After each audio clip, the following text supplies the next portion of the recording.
How does that Florida orange change all the landscape for the candidates? John Roberts is tracking that down. He's live in Las Vegas now. Hey, John, good morning. Hey, good morning to you, Bill. Yeah, it's the first in the West competition here in the Republican nomination. The caucus is coming up on Saturday. This is a state that Mitt Romney won, and won big back in 2008 with 51% of the vote. But guess who came second? John McCain? No. Ron Paul came second, and it's expected that Ron Paul is going to do even better this time around than he did 4 years ago. So really, this is turning into a two-man race here in the Silver State between Mitt Romney and Ron Paul. What are the big issues at stake here? Well, there are four of them: jobs, jobs, jobs, and the housing crisis. This is a state that was one of the fastest growing in the nation. Now people can't get out of here fast enough because they just cannot find work. David Gibbs is the Clark County GOP chairman. Here's what he told me about the issues. It's the 14% unemployment rate here. It's the home values. It's the foreclosures.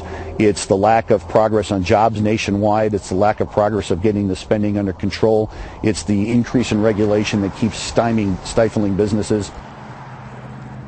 Yeah, well, you know, the unemployment rate has gotten marginally better here in Nevada. It's now down to 12.6% in the month of December. But, you know, this was a town here in Las Vegas that was really built on construction. And construction here, Bill, has virtually dried up. All those big casinos, all those big developments that were going in, no work being done on them. Well, how would you describe the profile for the politics of Nevada today then, John? You know, Bill, there really are three distinct groups that operate here in Nevada when it comes to the electorate that you've got to reach out to. Those are establishment conservatives. They're libertarian-minded people. You know, this is the West, after all, very independent-minded, small government, do it for yourself, take care of your family, and look after God as well. And then there are the Tea Party folks, the ones who propelled Sharon Engel's run for the Senate back in 2010. They're very strong here and expected to go very strong for Ron Paul. In addition, there are some subgroups, a large Hispanic population here, and then there is a substantial population of Mormons. Dave DeMora of the University of Las Vegas told me about them. Mormons are about 11% of the population, but in a Republican primary, they may be up to a quarter of the voters here. And what is very important to remember here is they have very, very high turnout rates.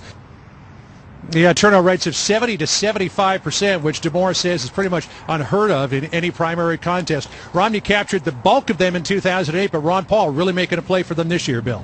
From the Silver State, John Roberts this morning in Vegas. Thank you, John. Talk to you soon.